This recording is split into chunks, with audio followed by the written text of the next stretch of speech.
Hey everybody, welcome back to Parker's TV. Just wanted to make a quick video as I just came across a guy talking about he got an AMD GPU and noticed that the color differences between his old Nvidia GPU were different. And that's simply due to the fact that apparently he didn't know how to adjust the color settings on his GPU. So I'm just going to make a quick video for anybody wondering how you're supposed to do this or how you can. You right click on your desktop, click show more options, go to Nvidia control panel, at which point you select whatever monitor that you're looking at. I have a dual setup obviously, so I'm just going to go with my main one. First you go on your change resolution. You make sure that your refresh rate is set properly, as well as your resolution under the PC section. Then you scroll down, you change this from default to use Nvidia color settings, and you adjust all this to the highest that you can. You want your dynamic range full, output color depth to as high as you can go, whether it's 10 or 12, and so on and so forth. After that, you're going to go to adjust desktop color settings, and you're simply going to come down and you're going to adjust all of these here. And it's nice if you have something like this in your background, where you can just go ahead and slide everything to adjust whatever you need to adjust. And technically speaking, you should do this if you get a new monitor upon first installation of your GPU, so that way you're getting the best experience of what you paid for. I figured a lot more people would know about this, but apparently not. Now these settings, a lot of these are default except the brightness, because I have an OLED monitor now, so I turn the brightness down so I can get the real black, the blacks to where it looks like it's turned off.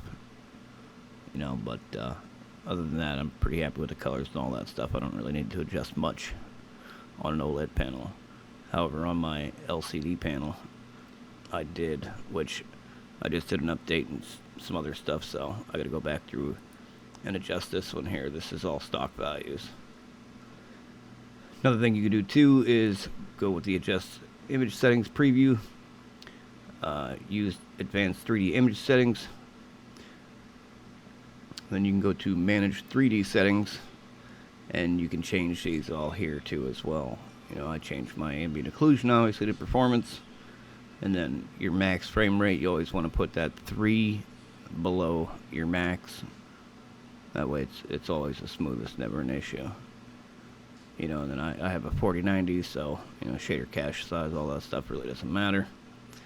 As you can see, texture filtering quality, high performance.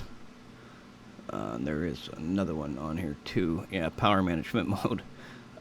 Do not put that on prefer maximum performance, because it will literally make your GPU run at full speed at idle.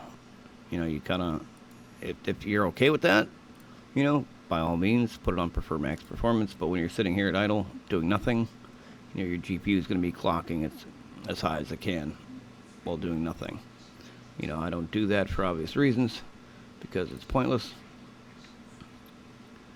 and you just don't need to do that. I mean, if you want to, obviously, like I said, it's up to you. You can, totally fine, but there's no point in your GPU pulling all that power, working that hard when you're literally doing nothing. But that's pretty much it. You can also go to adjust video color settings, and you can go through here as well. You can adjust pretty much everything. And I always pick the Nvidia settings for obvious reasons, so that way it always looks the best. It makes a big difference when you're gaming, or pretty much when you're doing anything, obviously. You can make the contrast higher, saturation higher, so your colors are more bright and vibrant.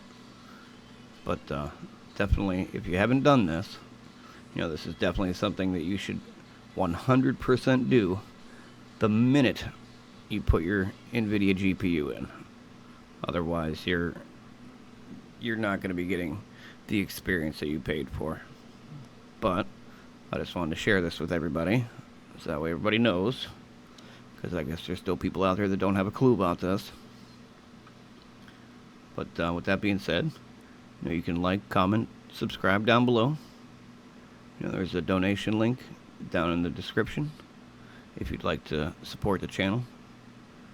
I'm going to start doing a lot of reviews about stuff that I buy, and giving you actual real reviews, because I pay for everything with my own money. I'm not sponsored. I don't get sponsors or none of that stuff. I don't get paid. I do this all for pretty much you guys.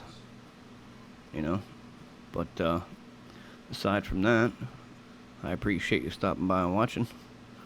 Look forward to your comments. You guys have a good day. Take care, and I'll see you on the next one.